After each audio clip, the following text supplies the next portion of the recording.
Assalamualaikum warahmatullahi wabarakatuh. Alhamdulillahi nahmaduhu hamdan katsiran kama amar. Hamdan yuwafi ni'amahu wa yukafi'u mazidah. Asyhadu an la ilaha illallah wahdahu la syarikalah. Wa asyhadu anna Muhammadan abduhu wa rasuluh. Allahumma sholli wa sallim ala hadzal rasulil karim nabiyina Muhammadin wa ala alihi wa ashabihi wa man tabi'ahum bi ihsani ila yaumiddin, amma ba'd.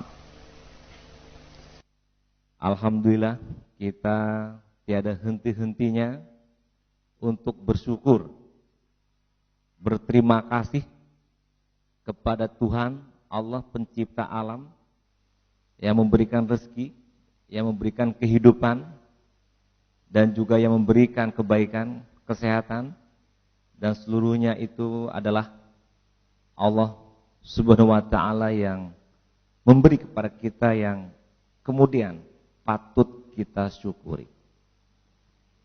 Kemudian salawat salam kepada Nabi kita Muhammad Rasulullah SAW beserta keluarga dan sahabatnya. Saya pada kesempatan ini hadir di tengah-tengah guru dan siswa SMK 9 Padang. SMK negeri, di dalamnya ada 2 jurusan, pariwisata dan tata boga. Yang saya hormati Bapak Kepala Sekolah, Pak Remon, dan ibu-ibu, para guru, dan bapak para guru, hadir juga Kepala Sekolah SMK 2 Padang, dan yang kami cintai, kami banggakan anak-anak kami, para siswa SMK 9. Saya mendengar SMK 9 ini adalah SMA yang termasuk top di Sumatera Barat. Dengan buktinya banyak tamatannya yang diterima bekerja, dan buatan makanannya pun enak, bahkan dikirim kemana-mana, tidak hanya restoran dan hotel, tapi juga dibawa naik pesawat ke Mekah bolak-balik orang pergi haji. Betul ya, begitu? Ya, alhamdulillah. Kemudian Bapak Ibu, tausiah pada kesempatan ini yaitu mengenai prasangka. Meruginya berprasangka, itu judulnya. Jadi kita itu ya Bapak Ibu, dalam kehidupan ada saja sekilas kita menuduh orang, berprasangka kepada orang, atau kemudian kita menilai orang, menjelekkan orang. Tapi ternyata itu enggak betul semuanya. Misalnya, guru terlambat sekolah, terus langsung kita bilang, itu orang kok pamaleh aja, terlambat sekolah, ibu guru kok, pak guru kok, sudah menuduh. Ternyata dia terlambat karena ibunya meninggal. Nah, berdosa Pak. Kalau menuduh orang maleh, terlambat, tapi justru bukan karena malas, tapi ada musibah. Itu misalnya. Kemudian sesama kita dalam pergaulan, bertamu, ternyata kawan kita tidak senyum kepada kita. Kita senyum, teman diam saja. Pikir olah sombong anak kau macam. Kawan kau sombong, nyobau ke kelas, kawan kau sombong, ndak namuh membaleh senyum, ndak namuh membaleh sapu. Kembangkanlah pikirannya sendiri terhadap kawan tadi yang tidak senyum. Sehingga Kita yang berprasangka begitu, belajar pun tidak enak. Berpikir aja onde, aku ambo senyum ndak senyum, sombong mana mah aku kurang ambo jinyo selama kok. Ambo elok, inyo minta wajah, dak tolong bantu. Kira ambo senyum saja nyo diam. Kita mengembangkan terus prasangka tersebut. Akibatnya kita risau, hati kita gelisah, hati kita enggak tenang. Karena berprasangka ke temannya. Marah mungkin juga. Nah, ternyata dia pulang ke rumah masih dipikirin juga. Manyasa, bu baik sama orang tua. Saya yang mau buat baik kira sio-sio, senyum sih ndak nyebalik. Sampai rumah makan pun gak enak. Kalau pun ndak bisa lalo, itu juga dipikirnya. Tahu-taunya besok baru tahu temannya itu ada musibah. Orang tuanya baru meninggal. Coba anak-anak sekalian, gunanya kawan tadi itu berprasangka buruk sampai belajar tidak bisa konsentrasi, makan tidak lama, lalu pun tidak bisa. Padahal yang dipikir itu batu apa salah? Batu apa salah? Salah. Tapi ini sudah merusak diri sendiri. Saya yang merusak diri sendiri, orang lain apa diri sendiri? Inyo yang berpikir salah. Ini yang berprasangka salah. Pada kawanku ndak senyum, awak senyumnya ndak senyum, dia karena pikirannya sedang susah. Apakah yang seperti itu boleh apa tidak? Ya kalau orang susah masa galak-galak tuh ndak mungkin. Betul kan? Orang susah pasti wajahnya pun terlihat susah. Jadi berprasangka itu merusak. Apa ibu yang suami istri Pak Raymond, aduh orang rumah sukuna. Nah aduh. Pak Raymond kok kepala sekolah SMK 9. Guru-gurunya parusi sadonya. Itu contoh saja Pak. Tentu Pak Raymond dengan guru-guru yang merupakan gurunya, Bapak Raymond kepala sekolah tentu berkomunikasi. Senyum, galak, mauta, rapi, diskusi. Istrinya Pak Raymond mencalia. Allah, babini lo ciele suami amu. Allah, suami amu gata, kan. Apa yang terjadi? Ketika Pak Raymond datang ke rumah, jangankan dibuka pintu. Pintu dikunci. Pintu belakang dikunci, pintu muka dikunci, segala ada pintu dikunci. Pak Raymond tidak bisa masuk. Itu Pak Raymond bingung, mangalu orang rumah hamba ku. Pikir salah hamba. Itu bingung Pak Raymond. Rasanya tidak ada salah. Akhirnya anak yang di rumah tidak tahu masanya bukakan pintu de ayahnya di luar lama menunggu masuk. Baru saya masuk, alakane Ari aja istri. Macam-macam ke istri. Pak Raymond bingung. Masuk Pak. Suami gata, laki-laki gata, macam-macam makatonya kan. Ini contoh ya Pak Raymond ya. Akhirnya rumah tangganya berantakan. Tentu Pak Raymond juga marah. Enggak ada ujung pangkalnya. Akhirnya ketahuan bahwasanya istri begitu berprasangka karena Pak Raymond berkomunikasi dengan guru-guru wanitanya. Akhirnya Pak Raymond menjelaskan, enggak juga mau jaleh. Baru kemudian suatu saat ada yang memberitahu, ibu, Pak Raymond kuyo laki-laki setia katanya kan. Nyok kalau di sekolah yang nyusabu istrinya saja kan. Bahkan tapi yang lain barulah istri sadar ternyata suaminya suami setia. Jadi Pak Raymond ini ternyata suami setia. Tapi untuk sampai kesimpulan suami setia, aduh waktu seminggu bercakap di rumah. Perang dunia ketiga dulu, dekano prasangka istri. Bahaya prasangka itu, sangat berbahaya. Di antara kita, di antara guru, di antara sesama kita. Saya dengan anak buah dengan atasan. Bisa cekcok.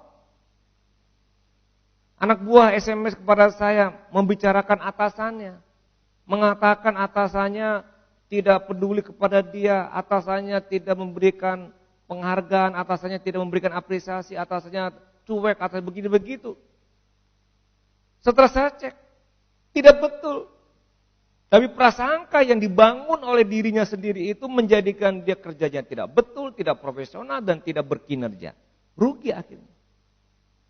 Jadi berprasangka itu tidak boleh. Makanya di dalam Al-Quran banyak sekali. Wa ma yattabi'u aktsaruhum illa dzanna. Ini dalam surat Yunus ayat 36. Dan kebanyakan orang-orang itu mengikuti dugaan-dugaan. Kita nih mengikuti prasangka-prasangka. Melakukan tuduhan-tuduhan. Kata Allah, sesungguhnya prasangka itu tidak sedikit pun berguna. Nggak ada seketia pun berguna jo awak. Tadi awak menyapu kawan kau diam. Berprasangka buruk sampai bisu awak susah, ide awak susah dekan mikian kawan kau ndak senyum kawak. Karena kawan kau selama kau awak elok padanya. Tidak ada gunanya. Jadi bagaimana? Kalau ada kawan kita senyum, dia tidak senyum, prasangka positif saja, husnuzon. Oh mungkinnya sedang ada pikiran lain mah. Oh mungkinnya sedang tidak mencari ambo. Betul demikian? Kalau kita bangun pikiran seperti itu, susah tidak ide awak? Lah, awak bertemu juga kawan. Awak senyum. Kawan kita tidak senyum. Dua situasi mana yang mau anda pilih kawan kau? Tidak balik budi, kawan kau tidak menghormati ambo dan sebagainya bangun. Itu situasi C. Situasi yang kedua, oh mungkin kawan ambo kau lupa. Mungkin kawan ambo kau sedang sibuk. Mungkin kawan ambo kau sedang adu yang nyepikian. Dari dua situasi ini mau pilih yang situasi pertama apa yang kedua? Kalau yang kedua beres. Tiba di kelas awak pun tidak pikirnya. Batambujinya pun biasa saja dan tidak pula mempengaruhi kita makan, minum, tidur dan belajar. Ya, kawan awak terlambat, tidak perlu sabi-sabi. Berprasangka kalau kawan tidak usah.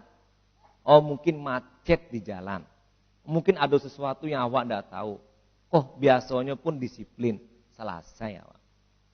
Nah jadi kata Allah dalam surat Yunus ayat 36, kebanyakan kita ini hidup mengikuti prasangka, praduga dan itu tidak sedikit pun berguna. Tidak ada manfaatnya buat kita. Kemudian dalam surat An-Najm juga disebutkan dalam ujung ayatnya iyattabi'una ila dzanna wa inna dzanna la yughni minal haqqi syai'an. Jadi mereka tidak lain mengikuti dugaan, prasangka-prasangka. Sesungguhnya prasangka itu tidak berfaedah. Indah ada gunanya, indah ada manfaatnya awak suuzon, berprasangka jelek. Indah ada gunanya. Dan sedikit pun tidak ada faedahnya dan tidak ada kebenarannya. Dekano awak membangun pikiran sendiri oleh kita sendiri terhadap sesuatu yang dipikirkan negatif. Rusak awak. Sehingga banyak para pakar motivator menyebutkan kita berpikir positif. Yaitu, Nanda sekalian, berpikir positif, positive thinking. Itu namanya husnuzon dalam bahasa agama. Tapi kalau negative thinking, awak yang rusak. Awak yang susah. Karena sebetulnya itu bukan sesuatu yang baik. Prasangka yang buruk hanya akan memberikan pengaruh yang negatif pada diri kita. Tidak ada positifnya. Awak sendiri yang menjadi susah. Awak sendiri menjadi tidak enak dan tidak baik. Awak menunggu oto di halte. Kemudian oto kota lambe tibo. Awak alah berprasangka iko alo toko, mangalo toko ndak iko macam-macam. Awak jadi susah, perasaan semakin gak enak, oto telambi ndak bisa wapangan, tibo sekolah naik oto pun awak berang-berang, susah hidup kita karena apa? Kita yang menjadikan diri kita susah, bukan orang lain. Berprasangka buruk. Hujan kah hujan sehari mah, berprasangka buruk kepada Allah yang menjadikan hujan. Tapi tibu diagi paneh ke paneh sehari mah, berprasangka buruk. Hujannya susah, panehnya susah. Orang hidup itu. Betul? Caranya gimana? Hujan, alhamdulillah. Paneh, alhamdulillah. Alhamdulillah ini positive thinking. Berprasangka baik, berprasangka positif kepada Allah, juga kepada kita manusia. Jadi prasangka itu akan memunculkan permusuhan, tadi contohnya. Prasangka itu akan memunculkan perselisihan. Prasangka itu akan menjadikan kita susah. Nah jadi sebetulnya siapa yang membuat awas susah? Orang lain atau awas orang? Orang lain atau awak, ibu? Awak sendiri. Orang lain senyum tak senyum urusannya, paneh dan hujan urusan lain, disiplin tak disiplin orang lain urusannya, pangalo awak lo yang susah. Kadang-kadang kan ada penyakit SMS. Susah mencari orang sanang, sanang mencari orang susah. Orang di sebelah rumah beli oto baru, ala susah lo di awak. Oh ini bawa oto baru, korupsi lo nyoy aja. Adi malu udah pitih. Alah susah. Berprasangka. Susahnya, sanang awak. Jadi kita harus hindari. Kemudian dalam surat yang lain, Al-Hujurat ayat 12. Nah ini bisa dibaca ya nanti ibu dan anak sekalian. Al-Hujurat surat 49 ayat 12. Ya ayyuhalladzina amanustanibu katsiran minad doni. Hai orang-orang beriman, jauhilah dari prasangka-prasangka, praduga-praduga yang tidak baik. Sesungguhnya prasangka itu sebagainya dosa. Dan janganlah kamu mencari kesalahan-kesalahan orang lain. Jangan pula kamu mencari keburukan, kejelekan. Dan juga jangan menggunjing, mempekecehan orang. Dan juga jangan kamu memfitnah, gibah. Apakah di antara kamu suka memakan daging saudaranya sendiri? Itu orang yang berprasangka, orang yang mempergunjingkan dan sebagainya. Nah kemudian prasangka buruk itu tadi sudah disebutkan tidak ada manfaatnya dan itulah dusta, ucapan yang melahirkan ketidaktentraman jiwa, ketidaktentraman hati, membuat kita susah. Oleh karena itu kita harus berpikir positif karena apa yang terjadi yang kita ingin pikirkan negatif itu tidak tahu apa sebenarnya. Orang telambe dekano ada musibah awat kudu negatif. Padahal itu tidak tahu apa sebenarnya dia terlambat. Tidak tahu kenapa teman kita tidak membalas sapa kita. Tidak tahu. Oleh karena itu Allah juga mengatakan A'udzubillahi minasyaitonirrajim wala taqfu ma laisa laka bihi ain innas sam'a wal basara wal fuada kullu ulaika kana anhu mas'ulan. Shadaqallahul azim. Bapak Ibu, janganlah kamu mengikuti sesuatu yang tidak kamu ketahui dengan prasangka-prasangka itu awan dah tahu tuduh orang. Jauhi. Karena sungguhnya pendengaran, penglihatan dan hati akan diminta pertanggungjawaban oleh Allah. Dan kemudian juga dalam surat yang lain, ya ayyuhalladzina amanu in ja'akum fasikum binaba'in fatabayyanu. Kalau datang orang fasik menceritakan tentang sesuatu, maka kita harus cek and recheck. Jangan langsung percaya sehingga muncul prasangka-prasangka. Ini surat Al-Hujurat ayat 6. Oleh karena itu, Bapak Ibu yang saya hormati, mudah-mudahan ciptakan, bangunkan dalam diri kita sikap dan perilaku bahwa kita harus bersangka positif, harus berhusnuzon. Ini kepentingannya untuk diri kita sendiri, bukan untuk siapa-siapa. Dengan demikian kita akan bisa membangun potensi diri kita. Indah hari-hari memikirkan orang lain. Indah hari-hari mempekecen orang lain. Indah hari-hari menilai orang lain. Padahal yang awak nilai, yang awak sabu, yang guncingkan alun tantu batua. Sudahlah dosa, kita pun jadi susah. Lebih bagus kita robah perilaku kita. Melihatlah orang lain dengan positif. Lihatlah orang lain dengan prasangka yang baik. Mudah-mudahan dengan demikian insya Allah kita menjadi orang yang sukses. Bisa membangun diri kita menjadi lebih baik lagi. Dengan menjadikan kita berprasangka positif, tidak negatif. Demikian mudah-mudahan bermanfaat. Mohon maaf kalau ada yang salah dari kami. Billahi taufik wal hidayah. Wassalamualaikum warahmatullahi wabarakatuh.